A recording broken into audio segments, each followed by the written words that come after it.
Dust sifted through the fractured skylights, falling in golden threads that tangled with the green moss carpeting the factory floor. Sergeant Elias Korr adjusted the tripod legs of his rifle, feeling the cool metal hum faintly beneath his gloved hands. The weapon wasn't ordinary. It wasn't even human. He had stopped thinking of it as a gun months ago. It was a whisper of alien technology, borrowed from an enemy that hadn't expected humanity to learn so quickly. Lieutenant Mara Vale crouched beside him, her movements silent, deliberate. The faint hum of her visor signaled the calibration of the squad's targeting network. She didn't need to speak. Elias already knew what she was thinking. The signal distortion in the area meant their uplink to command was gone, and the rest of the recon team, for the best, were scattered somewhere beyond the collapsed walls. Still, the mission held. They were to observe, adapt, and report. Simple, in theory. The alien presence had arrived 6 weeks ago, first as streaks of light carving the night sky, then as spheres of mirrored black landing in forgotten industrial wastelands.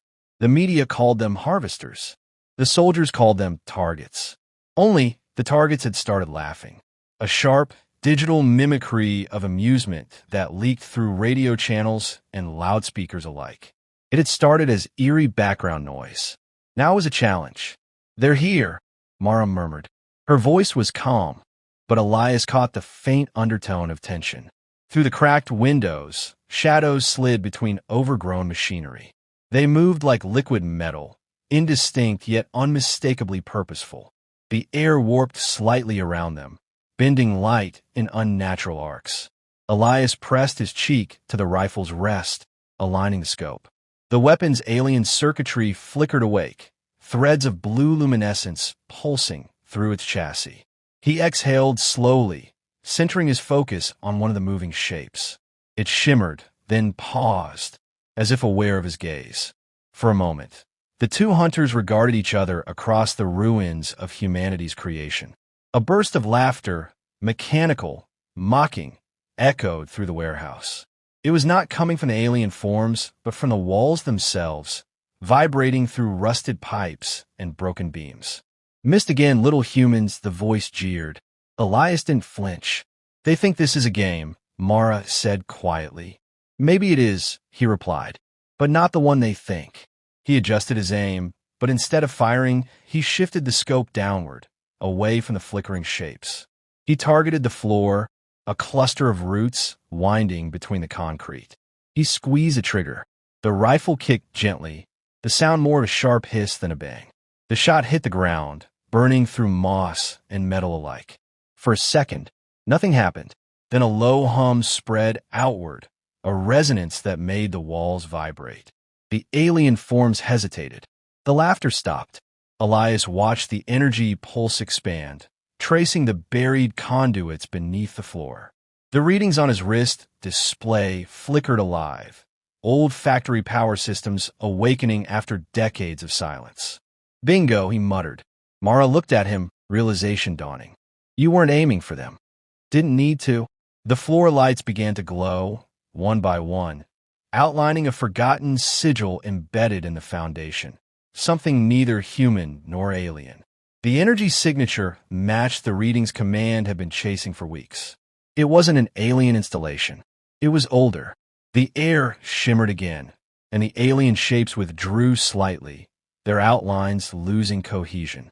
For the first time, Elias thought he saw hesitation. They had been taunting humans for their primitive aim, but now they faced something neither side understood. Mara's voice was barely a whisper. "Elias, what did you just wake up?" He smiled faintly, adjusting the scope again, the hum of the rifle deepening like a heartbeat. "Whatever it is," he said, "it just evened the playing field." The laughter did not return. Instead, the silence pressed in, thick and watchful, as if the structure itself had begun listening. Elias kept his finger resting against the trigger guard, not tense, not relaxed, simply ready. Years of training had taught him that moments like this were where battles were decided, long before the first casualty was recorded. Mara shifted closer, her eyes scanning the glowing lines etched into the floor. "Their movement patterns change," she said. "They're not advancing. They don't understand what just happened," Elias replied. He adjusted the rifle's power intake, lowering it by instinct rather than instruction. The weapon responded like a living thing, its hum smoothing into a patient purr. Beyond the broken assembly lines, the alien figures hovered in loose formation. They no longer shimmered playfully. Their silhouettes tightened, edges sharpening as internal systems recalculated. Elias recognized the behavior. Humans did the same thing when a plan stopped working. A voice crackled through Mara's visor, distorted but recognizable. "Recon team, this is Vale actual. Status." Mara inhaled, relief flickering across her face. "We're alive. Partial success. We triggered something structural. Power signatures are spiking across the grid." There was a pause, long enough to feel deliberate. "Define something, Lieutenant." Mara glanced at Elias. He shook his head slightly. "Unknown," she said. But the aliens noticed. The channel went dead again, swallowed by interference. Elias wasn't surprised. Whatever they had woken was bending more than power lines. The air tasted metallic now, charged with static that raised the fine hairs on his neck. The alien commander finally spoke, its voice no longer mocking, but sharpened into cold precision. "Human operators," it said, broadcasting openly. "Your projectile accuracy remains statistically irrelevant." Elias smiled despite himself. "They still think it's about hitting," he murmured. Mara steadied her breathing. "They're posturing. Try to regain control." "Let them." Elias raised a rifle again, not toward the aliens, but toward the far wall where old support beams intersected. He studied the angle, the density, the way the glowing sigils pulsed beneath the concrete. Every battlefield had stress points. This one just happened to remember them. The alien commander continued. "Cease this demonstration. Your resistance prolongs inefficiency." Elias fired. The shot tore through rusted metal and buried itself deep within the wall. A fraction of a second passed before the entire structure groaned. Dust cascaded from the ceiling as dormant machinery shuddered to life, conveyors rattling, cranes twitching like waking limbs. The glowing lines on the floor brightened, synchronizing with the factory skeleton. The aliens recoiled. One of them flickered violently, its form destabilizing as localized gravity twisted unpredictably. Mara stared, all breaking through her discipline. "You mapped this place," she realized, "before we ever came here." Elias nodded. "We didn't come to fight them," he said. "We came to see what they were standing on." The alien commander's voice returned, strained now, layered with overlapping calculations. "Your tactics are illogical. You are expending effort without direct gain." Elias adjusted his scope, watching microfractures spread across load-bearing columns. "Direct is overrated," he replied softly. The factory shuddered again, stronger this time. Outside, something collapsed with a distant thunder. The aliens pulled back further, their formation breaking as their confidence fractured along with the walls. Mara met Elias's gaze, a spark of fierce understanding passing between them. "If this is just the foundation," she said, "what happens when we aim higher?" Elias exhaled, steady and calm, as another structural weak point resolved in his sights. "Then," he said, "they finally learn what we mean by accuracy." The factory answered Elias's last shot with a sound like a wounded animal. Metal screamed as load-bearing beams twisted against forces they were never meant to endure. The glowing lines beneath the floor pulsed faster, no longer dormant conduits, but active veins channeling energy with ruthless efficiency. Elias tracked the changes through his scope, not watching the aliens, but the way stress migrated through the structure like ripples across water. The alien figures scattered, abandoning formation as the environment itself turned hostile. One attempted to anchor itself midair, deploying a translucent field that flared bright before fracturing under invisible pressure. It slammed into a wall, its surface rippling in disarray. The others hesitated, clearly torn between retreat and recalibration. "They're losing cohesion," Mara said, her voice tight but steady. She forced herself to keep observing, even as the ground trembled beneath her boots. Their shields aren't designed for this. They're designed for enemies, Elias replied. Not consequences. He adjusted his rifle again, fine-tuning output and angle. Each adjustment was deliberate, informed by patterns only visible if you stopped thinking about targets as enemies and started thinking about them as systems.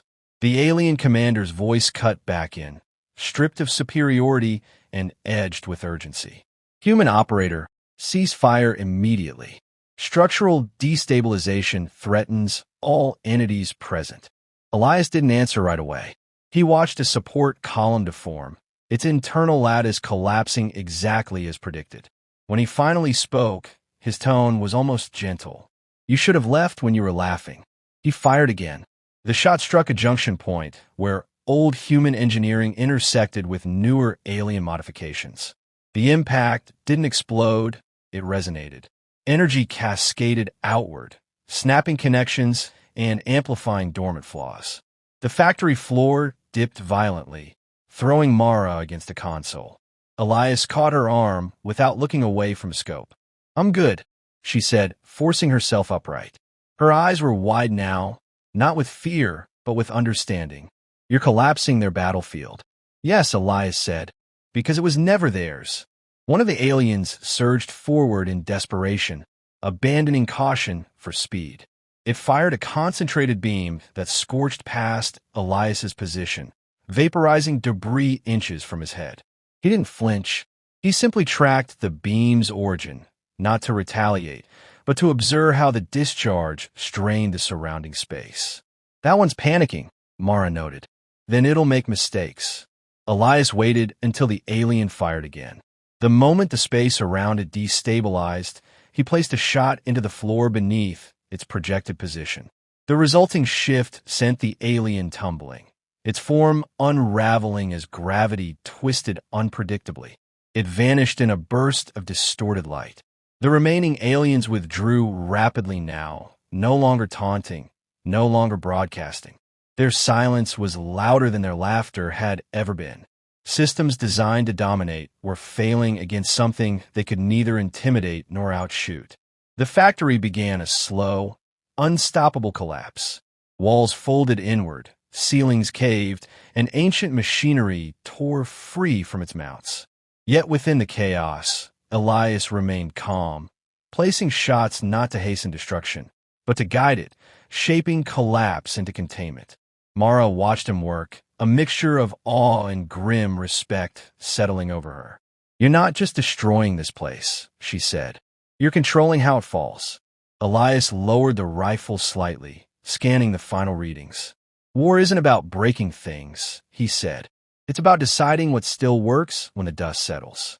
As the last alien signatures vanished from the display, the factory fell into a strained, trembling quiet.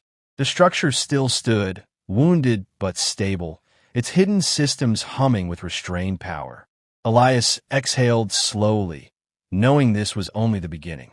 The enemy had learned something today, but not nearly enough. The shadows quivered as the alien shapes hesitated, their forms wavering like heat over asphalt. Elias kept the rifle trained, though he no longer aimed at the intruders. The sigil's glow had intensified, wrapping the factory floor in a soft, pulsating light that seemed alive. The resonance hummed through his bones, a vibration older than any human memory, older even than the first alien contact. Mara's eyes flicked between him and the alien silhouettes, uncertainty etched into her features. They're recalculating, she whispered, her voice taut with awe. They don't know what to do. Elias nodded slowly, scanning the room. The energy field wasn't just defensive, it was rewriting the environment itself. Rusted beams shifted imperceptibly, floor tiles rearranged, and the moss seemed to quiver in response to the rhythm of the hum. The alien forms mirrored their movements, cautious now, hesitant to cross invisible thresholds. For the first time, the hunters became hunted. Mara crouched lower, checking the rifle's readouts. They're scanning for interference. Whatever you activated, it's confusing their sensors. That was the plan, Elias said, his voice low, steady. They rely on fear and chaos. We've given them something they can't quantify. He traced the lines of the sigil with a gloved finger, feeling the subtle vibrations radiate outward. This isn't just a weapon, he said. It's a signal. Something they never expected humans to understand. One of the alien forms shifted closer, its mirrored surface reflecting the green glow of the sigil. The resonance intensified, pressing against its frame, forcing it to bend back, almost recoil. Elias adjusted his stance, ready to fire if necessary, though he knew the shot was secondary now. The energy beneath their feet was the true leverage. Mara's hand brushed against his shoulder. Elias, they're not attacking. They're studying it, trying to figure it out. A slow, deliberate hum echoed through the air as if the factory itself were speaking. The aliens responded with a series of pulses, sharp and rapid, yet the sigil absorbed them, redirecting the energy harmlessly across the metal beams. Elias realized that the pattern wasn't just defensive, it was teaching, guiding. The factory, forgotten and decayed, held a knowledge the aliens hadn't anticipated. The tension in the room shifted. The air felt lighter, but the anticipation thickened. Elias and Mara exchanged a glance that needed no words. Every mission, every training exercise, every calculated risk had led to this moment. They were no longer simply soldiers facing an invader. They were catalysts in a larger, unfolding event. A ripple ran through the energy, pushing outward, and one alien form faltered. It stumbled as though the resonance had found a vulnerability, an algorithm it could not overcome. Another hesitated, then another. The forms were withdrawing, not retreating entirely, but reassessing, recalculating. They had been arrogant, certain in their superiority, and now doubt crept into their synthetic consciousness. Elias lowered the rifle slightly, feeling the hum in his chest as if it were part of him. Mara crouched beside him, her expression unreadable but alert. "We've shifted the balance," she said quietly. "Not just shifted," he replied, voice firm. "We've reminded them what it means to be human." The alien forms receded toward the shattered walls, dissolving into shadows that flickered and shimmered like heat waves. The hum softened, fading into the natural ambient sounds of the decaying factory. Elias exhaled a long, deliberate breath, letting the tension drain from his body. Mara's hand stayed on the rifle, ready, though neither anticipated further confrontation for now. Outside, the sun pierced through the clouds, striking the broken windows in radiant beams that illuminated the sigil. It pulsed once more, a gentle heartbeat, before settling into a quiet glow. Elias and Mara shared a look that acknowledged the weight of what had occurred. They had not simply survived. They had turned the hunter into the unsure, the taunter into the cautious. The game had changed, and they held the first move in this new reality.